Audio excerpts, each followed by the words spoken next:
Hi, welcome to my kit corner again, I suppose. This is about Chinese copies of SIDI boots. This one here is supposed to be the SIDI Vortice, and this one is the SIDI Vortis. Excuse my pronunciations, that's the only way I can sort of pronounce it. Anyway, as you can see, they're almost an identical copy of the SIDI boot in almost every way, apart from one major factor: quality. This one here, the Vortice, retails at £122. It's pretty good in this respect. It's only 122 quid. It comes from China. It takes 4 days to get here with an import duty of £17.50. So not too bad really for a boot that's basically a pile of shit, but let's not go there just yet. And this one is about 80 odd pound, and again, it's not fantastic. The leather seems okay, but that's pretty much where it ends. All the plastic is cheap and nasty. The soles, the inserts are actually pretty grim. That's it. It's about as comfy as walking on bricks. But as for things like opening and closing and fasteners, these are the twist fasteners, as you can see there by this one. The little metal pins on its way out already. These are a day old, by the way. They have just a little bit of Velcro and then a long zip. But they've even cut out a little space here for the zip to sit in, which is quite nice considering the rest of it's crap. You know, why go through all that effort? As for your toe sliders, well, they're cheap, thin bits of plastic. You do get 2 spare with them, so, you know, in one respect it's quite good. And you get the air vents. Now, I have to admit, on both boots you've got the air vents. On this one you've got it in the toes, and this one back here. The rush of cool air through your foot is really, really nice. But like I say, the quality of the leather is nowhere near as soft or as nice as the original SIDI boot. The makeup of the plastics and the twists are not great. And as for this one, they recommend you get a size smaller, so it fits you.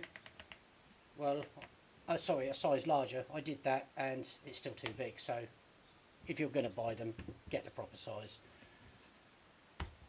And this one, it's got all the bits and pieces. The trouble is the travel here isn't quite as good as it is on the proper SIDI boot. It does bump into this bit here. These tend to fall off, and yesterday when I wore them, I've had these for about a week, this little screw inside here came undone and the whole thing sort of came apart, and I've lost one of these. So it is, you know, a pile of old crap, but I suppose you get what you pay for. Put that back in that way.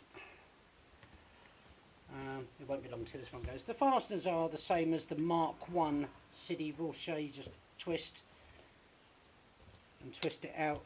This is all the same. The zip goes right the way down to the bottom, so that's quite good. And then the boot does completely split apart,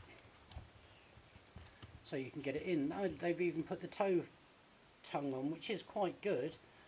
Like I say, if it wasn't for the fact that the quality of the boot,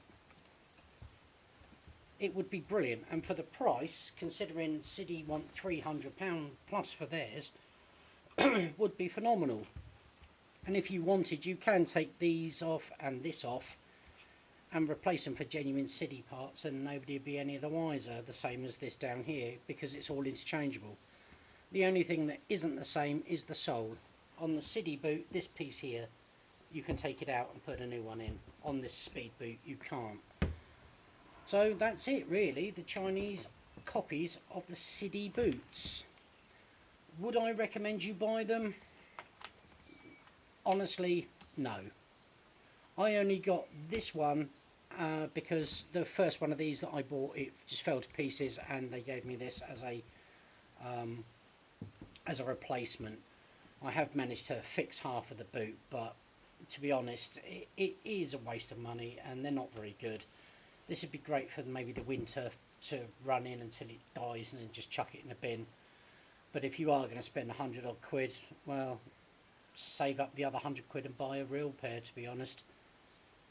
That's just my opinion. Anyway, more again next time.